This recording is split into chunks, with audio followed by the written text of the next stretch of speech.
চলতি মৌসুমে রংপুর অঞ্চলে আলুর বাম্পার ফলন হলেও কৃষকের মুখে হাসি নেই, আছে কেবলই কান্নার রোল। 1 কেজি আলু উৎপাদনে কৃষকের খরচ হয়েছে প্রায় 26 থেকে 27 টাকা, অথচ মৌসুমের শুরুতে জমিতে সেই আলু বিক্রি করতে হয়েছে মাত্র 6 থেকে 60 টাকায়। দাম বাড়ার আশায় 3 মাস পার হলেও বর্তমানে বাজারে আলুর কেজি মাত্র 12 টাকা, ফলে উৎপাদন খরচের অর্ধেকও তুলতে পারছেন না চাষিরা।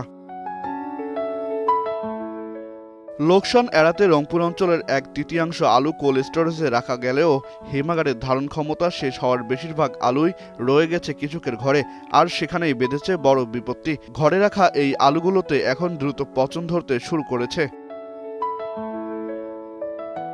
নবদিগঞ্জের তালুক এলাকার বড় চাষি আব্দুল বাসেত মিয়া 52 বিঘা জমিতে আলু চাষ করেছিলেন। হিমাগারে জায়গা না পেয়ে 900 বস্তা আলু রেখেছিলেন বাড়িতে, যার অর্ধেকই এখন পচা দুর্গন্ধযুক্ত তরলে পরিণত হয়েছে। বাড়িতে রাখছি কিছু আলু স্টোরে থুইছি, বাড়িতে কিছু রাখছি বিক্রি করি, দানা পানা আছে এগুলো দেবো, কথা বুঝছেন, কিছু ঋণ ফিন আছে এগুলো দেবো, এই জন্য বাড়িতে রাখছি।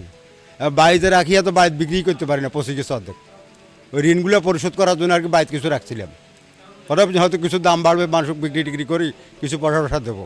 শুধু বাসেত মিয়া বা আবুল হোসেন নয়, তাদের মতো শত শত কৃষক গত বছরের বড় লোকসানের পর চলতি মৌসুমে পুঁজি হারিয়ে ঋণগ্রস্ত হয়ে পড়েছেন।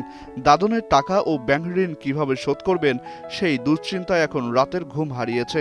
তা আমরা যখন আসলে সার থেকে ওষুধ, কীটনাশক, বীজ, আলু যখনই কিনতে যাই জমি রোপণের জন্য, তখনই সব কিছুর বাজারটা কিন্তু আকাশচুম্বী হয়ে যায়।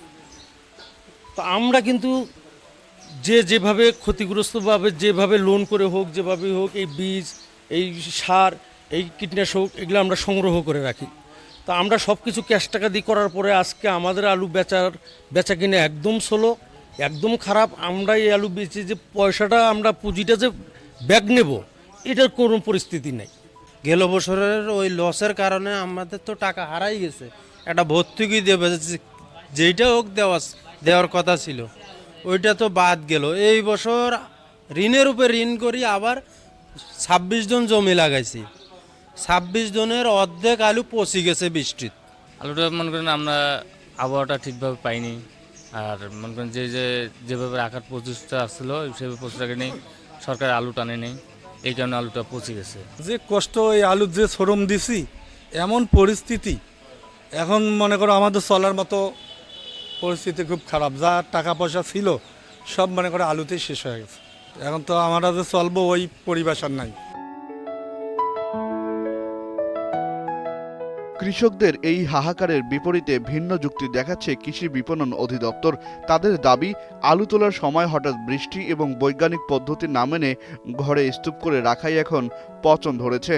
যে ওই সময় আলু উঠানোর সময় কিছু আলু বৃষ্টিতে ভিজে গেছে, যে আলুটা ভেজা অবস্থায় ছিল। তো যে আলুগুলো ভেজা অবস্থায় ছিল, তো সেইগুলো ভেজা আলুটা বেশি দিন সংরক্ষণ করে রাখা যায় না। তো এই সময় আমাদের যেটা স্টাডি বলে যে ঘরে বা অন্যান্য ভাবে যেটা সংরক্ষণ করা হয়, ওইটা এই আপনার মের দিক থেকে শেষের দিকে চলে আসে, এবং এই সময় বাজারটা একটু ঊর্ধ্বমুখী হয়।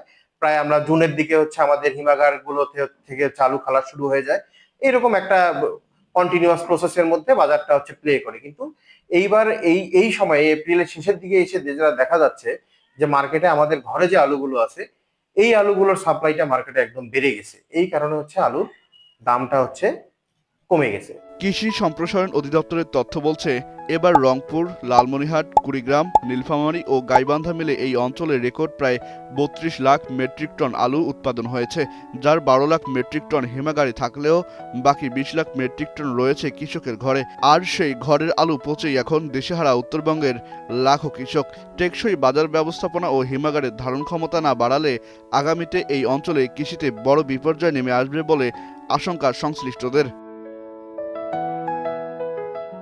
আহসান সাকিব, বাংলা নিউজ 24, ঢাকা।